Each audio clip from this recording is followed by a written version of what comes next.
Olá, meu nome é Marisa e nossa conversa com o autor de hoje é com o professor Vicente Bagnoli, autor do livro Direito e Poder Econômico. Professor Vicente, seu livro, sem dúvida, oferece importantes reflexões sobre os fundamentos políticos, jurídicos e econômicos do direito da concorrência. Ao mesmo tempo, ele discorre sobre os desafios contemporâneos que cercam o direito da concorrência. Qual a importância do tema para o direito da concorrência?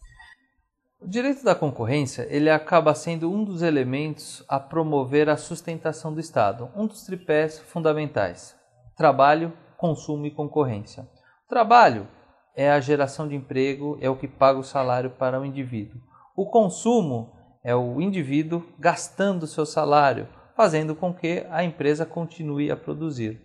Isso estabelece dentro do mercado a circulação das riquezas. Agora, diversos agentes, diversas empresas atuam no mercado. Como que o Estado consegue controlar de forma positiva a atuação desses agentes econômicos, sem promover uma intervenção, o que atrapalharia o princípio da livre iniciativa, da propriedade privada?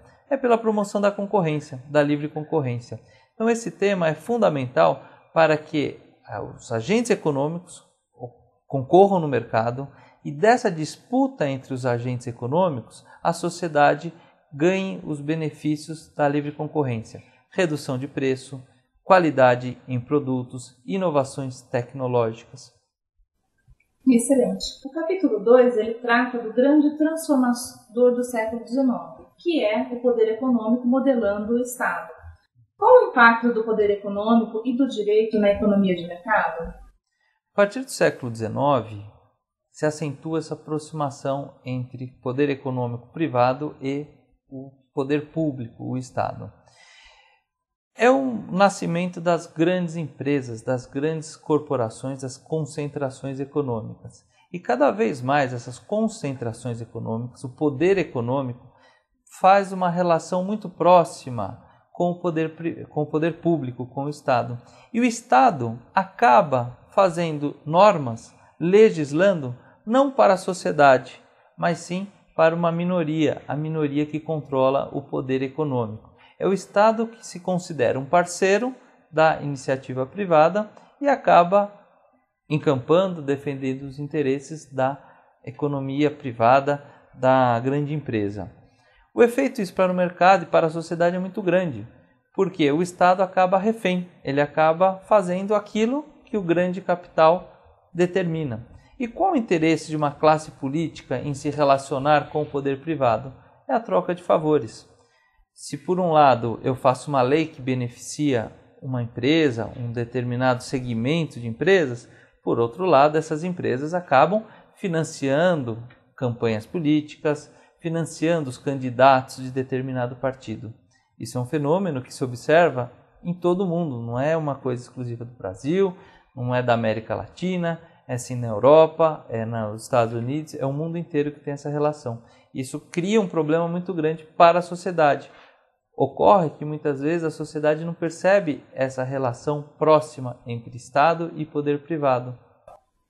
O capítulo 3, ele trata de impérios hegemônicos. E o senhor faz um breve histórico sobre a ascensão e queda desses impérios. E é muito importante, um destaque muito importante que tem esse capítulo, é o imperialismo norte-americano. E dentro desse subtópico existe um tópico que é, na verdade, uma pergunta. Queda do império? Eu gostaria que você falasse um pouquinho sobre esse assunto. Ok. Fazendo uma análise dos impérios, percebe-se que todos os impérios têm um começo, têm um meio e têm um fim. O grande império mundial de todos os tempos, o Império Romano, que teve a maior conquista territorial, maior hegemonia, e até o Império Romano teve um fim. Depois, fazendo alguns saltos, podemos dar destaque ao Império Inglês, o Reino Unido, a Inglaterra, com as suas conquistas territoriais. Fazendo uma análise de todos os impérios, o que nós podemos observar? Que todos tinham uma característica, era uma dominação territorial. Todos tinham o território, tinham o domínio territorial e impunham a sua cultura. Exceção ao Império Romano. O Império Romano era muito interessante. Ele tinha essa questão do domínio territorial.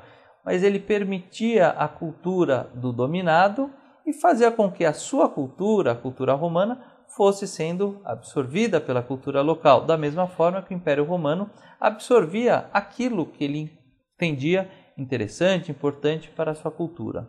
A transformação, a grande transformação, vem com a dominação norte-americana, o Império Americano, que nós chamamos de Império Hegemônico. E por quê? Porque os Estados Unidos, se nós pegarmos o histórico dos Estados Unidos, a partir do século XIX, praticamente ele não faz nenhuma conquista territorial, mas é a partir do século XIX, sobretudo no final, e confirmando já no século XX, que ele se expande e se consolida como grande império. Um império que não fez conquistas territoriais, mas acabou conquistando o mundo inteiro. Como que ele conquistou o mundo inteiro? E esse expoente vem com a globalização. Por meio da dominação cultural. Os Estados Unidos infiltra a sua cultura por meio das grandes empresas nos diversos países, e essa cultura faz com que a cultura local desmorone e prevaleça a cultura do modelo norte-americano, que é que traz a riqueza para as grandes empresas. Isso é possível porque tem o apoio do próprio Estado norte-americano nas disputas internacionais. Vejam, em duas oportunidades os Estados Unidos não usou dessa forma, na Guerra do Vietnã e na recente Guerra do Iraque, que os Estados Unidos quis se impor, destruir com a cultura local para impor a sua. Qual foi o resultado? Os Estados Unidos saiu perdendo. Como a União Soviética perdeu em todas as suas dominações, na qual ela impunha, a Rússia impunha a cultura do dominado, só que a cultura local era muito forte e não deixava que essa cultura do dominador se impusesse. Professor Vicente, muito obrigada pela conversa e esperamos ter mais vezes aqui na editora. Muito obrigado, foi uma honra.